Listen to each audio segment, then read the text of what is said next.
আসসালামু আলাইকুম। Queen island of বাংলাদেশে সবাইকে স্বাগত জানাচ্ছি। আমরা এখন যে জায়গাটাতে আছি সেটা হচ্ছে তুলাতুলি ট্যুরিস্ট স্পট। এটা ভোলা সদর থেকে 20 টাকা অটো ভাড়া দিলেই এই জায়গাটাতে নামাই দিবে। এটা ধনিয়া উপজেলায়।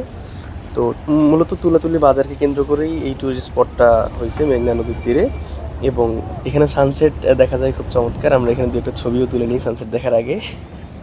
আচ্ছা, যাই হোক, এখানে কিভাবে আসি সে বিষয়ে তো বলবোই। তার আগে একটু ভোলা জেলা সম্পর্কে ছোটোখাটো দু একটা তথ্য একটু দিই। আমি একটু আগেই বলছি যে ভোলাকে বলা হয় কুইন আইল্যান্ড অফ বাংলাদেশ, কারণ এটি বাংলাদেশের বৃহত্তম একটা দ্বীপ জেলা।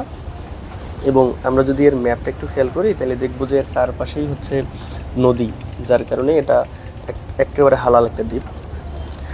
যা হোক, এই দ্বীপটার পূর্ব নাম হচ্ছে দক্ষিণ শাহবাজপুর, এবং এটি 1235 সালের দিকে তৈরি হওয়া শুরু হয় এবং 1300 সালের দিকে এখানে চাষাবাদ শুরু হয়।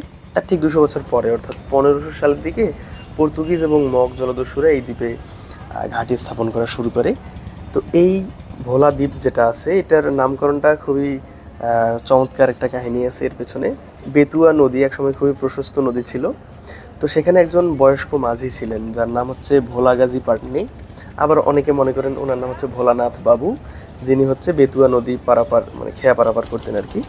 তো ওনার নাম অনুসারে মূলত ভোলা জেলার নামকরণ করা হয়।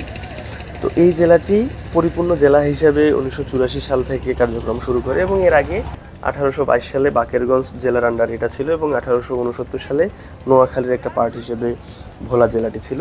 ভোলা জেলায় মোট উপজেলা হচ্ছে 7টি এবং সংসদীয় আসন 4টি, যার একটিতে অর্থাৎ ভোলা সদরের এমপি ছিলেন একসময়ে আন্দালিব রহমান পার্থু।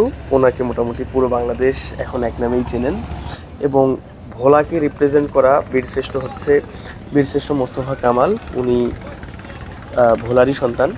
তো এই ভোলা ঢাকা থেকে যাতায়াত ব্যবস্থার একমাত্র মাধ্যম হচ্ছে লঞ্চে করে যাতায়াত করতে হবে, যেহেতু এর চারপাশে হচ্ছে নদী দিয়ে বেষ্টিত এবং এটি একটি দ্বীপ জেলা। এবং এই ভোলা ঘুরতে এসে আপনি আশেপাশে আরও বেশ কয়েকটা জায়গায় ঘুরতে পারবেন, যেমন মোস্তফা কামাল স্মৃতি জাদুঘর, তারপর হচ্ছে নিজাম হাসিনা মসজিদ খুবই চমৎকার, গরিবের দুবাই নামে একটা জায়গা আছে, তারপরে খেয়াঘাট, ইলিশা ঘাট, তারপরে স্বাধীনতা জাদুঘর, এরকম বেশ কিছু জায়গা আছে আপনি একদিনে ঘুরে ফেলতে পারবেন। আর ভোলার বিখ্যাত জায়গা হচ্ছে চর মনপুরা, তারপরে হচ্ছে চর কুকরিমুকরি। এই জায়গাগুলো যাওয়ার জন্য আপনার হাতে সময় নিয়ে আসতে হবে 2-3 দিন। একদিনে আপনি হয়তো পারবেন না, সদর থেকে এখান থেকে চর ফ্যাশন অনেক দূরে। সো ওই চিন্তা বাদ দিয়ে আসতে হবে যে একদিনে যদি আপনি পুরো ভোলা ঘুরতে চান, তাহলে মানে ভোলা সদর থেকে ওই দিকে গিয়ে ঘুরতে চান, তাহলে এটা মোটামুটি ইম্পসিবল। আপনি এক সপ্তাহ সময় নিয়ে আসলে ভোলা পুরোটাই সুন্দর দেখতে পাবেন। তো যাই হোক, এই ছিল ভোলা সম্পর্কে একটু ছোটোখাটো তথ্য। আমরা এই জায়গায় এসে দেখলাম তুলাতুলিতে এসে লোকজন মাছ ধরতেছে নদীর পাড়ে, তারপরে নদীর পাড় দিয়ে নৌকা পার হচ্ছে। এই যে এই জায়গাটায় মূলত আমরা এখানে ঢুকছি 20 টাকা দিয়ে। এরকম বেশ কয়েকটা হচ্ছে রেস্টুরেন্ট টাইপের আর কি আছে, যেগুলোতে 20 টাকা দিয়ে ঢুকলে ওরা খুব সুন্দর করে সাজাই গুছায় রাখছে। আপনি এখান থেকে সানসেটটা খুব চমৎকারভাবে দেখতে পাবেন। আপনি যদি মনে হয় যে এখানে বসে চা কফি খাবেন বা কোনো কিছু খাবেন, তাইলে অর্ডার করলে ওনারা নিয়ে আসবে। তো এই হচ্ছে মোটামুটি তুলাতুলি ট্যুরিস্ট স্পট সম্পর্কে হালকা কিছু কথাবার্তা। আমরা আজকে এখানেই শেষ করতেছি।